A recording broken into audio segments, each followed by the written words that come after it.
Okay, so in this video, we'll be starting to create our rig. The first thing we have to do on our armature here is we actually have to create two more bones.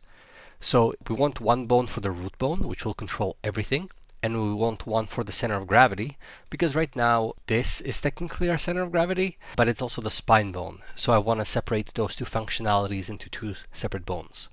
So in edit mode, I select the head of this bone, look from the side, and I just extrude the bone outwards, and I'll call it cog for center of gravity. Now what I want is I want the hips to be the children of the center of gravity. So I select the hips, and then I select the center of gravity, Control P, keep offset. So now if I move my center of gravity, the legs move with it, but the spine doesn't. And technically the spine should move with it as well.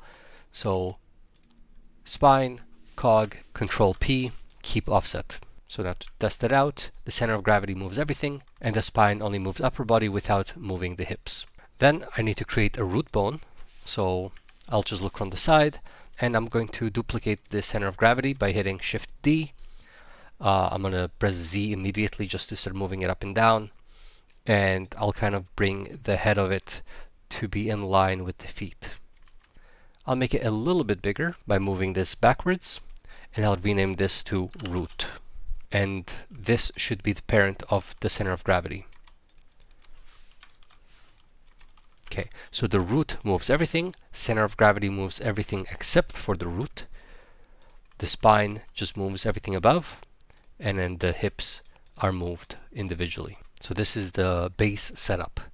Don't worry about understanding why exactly we need this, that's okay. So technically right now we can fully animate our character, except there's a few things that we can simplify on it to make our animations easier. For example, if my character moves forward, or like wants to bend forward, it's most likely not just going to bend on the first spine bone, it's also going to bend on the second one and the third one. Same with backwards. If you want to bend backwards, most likely we're kind of making like an arc. So right now if I want to animate that, I have to animate 3 different bones, even though they're all kind of linked together. So if you go here to the right hand side, you have these bone constraints, and we can create a bone constraint on these two bones to copy the rotation of this bone, meaning whenever I rotate this bone, these two should also rotate at the same time. So the way you do that is you can click on spine 1, because we want to add a bone constraint, and you have many different ones here, but I'm just going to add a copy rotation. Then what it wants is a target, which is what armature it's using. So you just eyedrop tool, click on an armature, and then what bone do I want to use? I have this eyedrop tool. I don't think you guys do. So you just type in where you want to copy the rotation from. So I want to copy it from spine 0. You can test it out, and you see that nothing happens.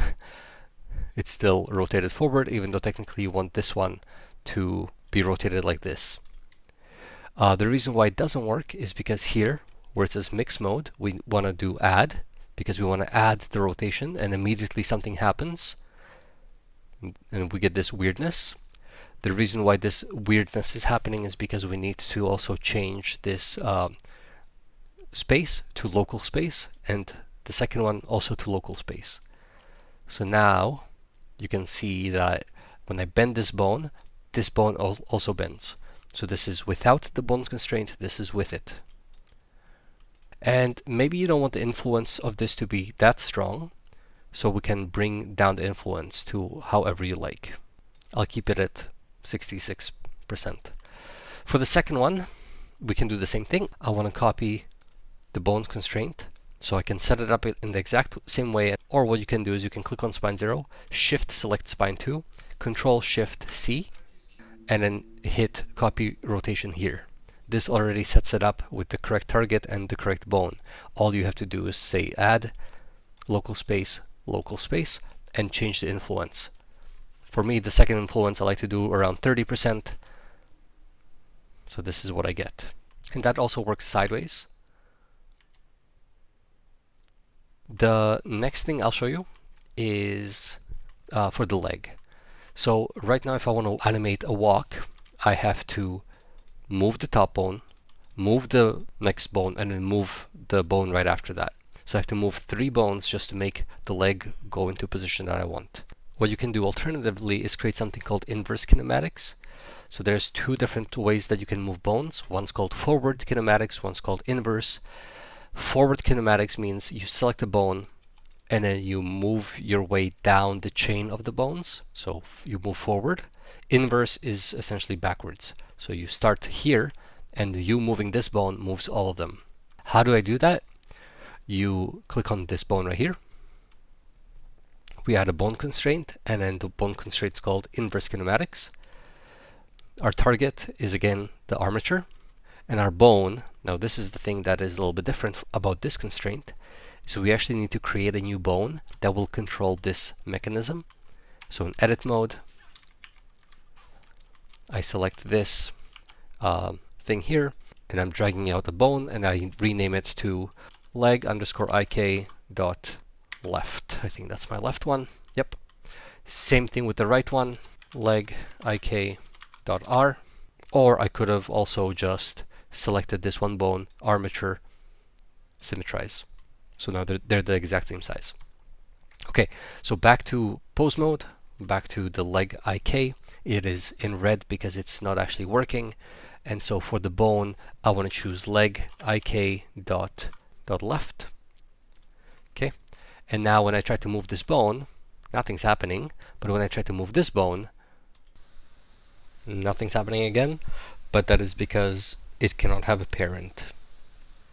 So I'm going to clear parent. Now with this selected, I can move it and it actually is doing something. So when I move this bone, it moves everything above it. It actually moves all the bones. It moves everything.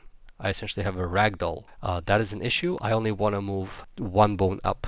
So here, when I say chain length, 0 is move every single bone that's above it. I don't want to move every single bone that's above it. I just want to move one bone above it. Actually, I want to move two bones. So I guess it counts itself as one.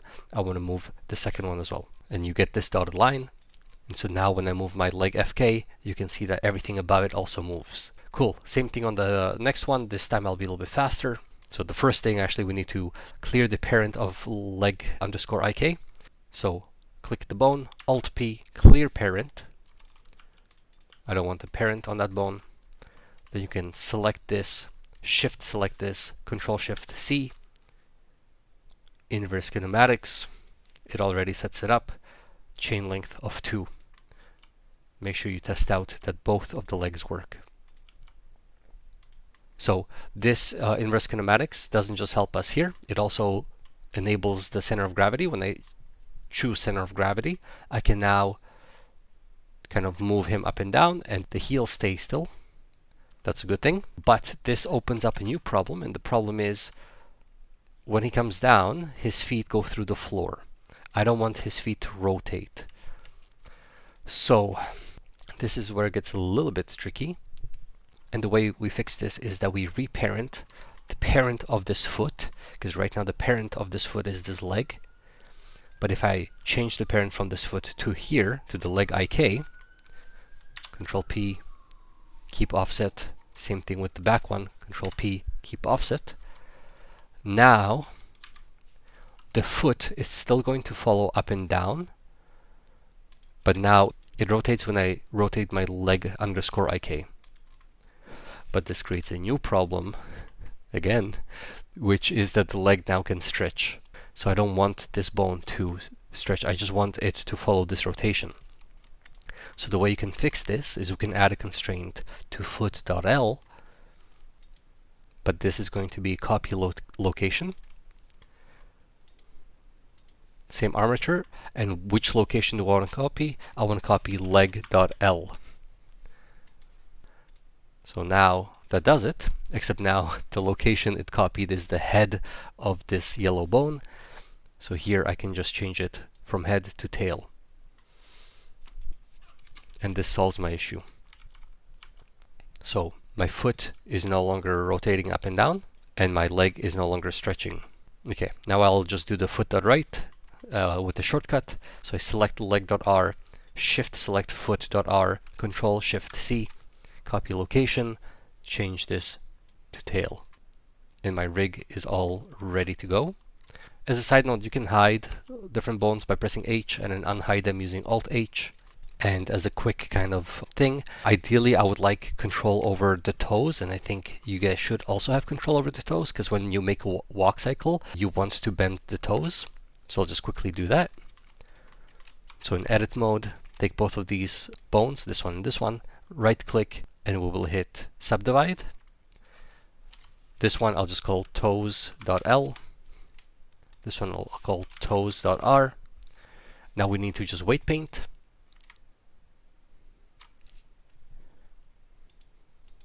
The problem is I don't have a group called toes.l or toes.r, so I have to create it by hitting the plus sign here. This creates a group called group. Double click, call it toes.l. Make sure there's no spelling errors and all the capitals matter. Create a new group, toes.r, and now you can start weight painting. So I select toes.l and I enable my symmetry tool, and now I just paint. Okay, maybe I can do a better job on the toes, but I'll fix that off the camera. And the last thing we want is technically every single bone in your system has to have a parent. So I'm going to change the parent of this leg IK of both of them to the root. So Control P, keep offset. Right, because now if the root moves, everything moves. If the center of gravity moves, only upper body should move, that's fine. Then these move as well. Okay, so that's it for the rigging portion of this video. But there's one more thing that we have to do, and that is to make sure that the size of our polywhirl or of our character is going to fit our game. So if I open up the game here, I put my polywhirl into the game, and this will apply to all of you, even if you did not do the polywhirl. On the right hand side, this version is 1.5 meters tall, this is 1.75 meters tall, and this is 2 meters tall. Which means that in my game, to kind of make everything match nicely, I'll try to keep my character around 1.75 meters, but because my polywhirl is a little bit wider, I might choose to go down a little bit. So essentially, choose a number, and you'll kind of have to stick with it for the actual game. My polywhirl here, if I press the letter N and go to Item, and then go to Dimensions, it's 3.6 meters tall.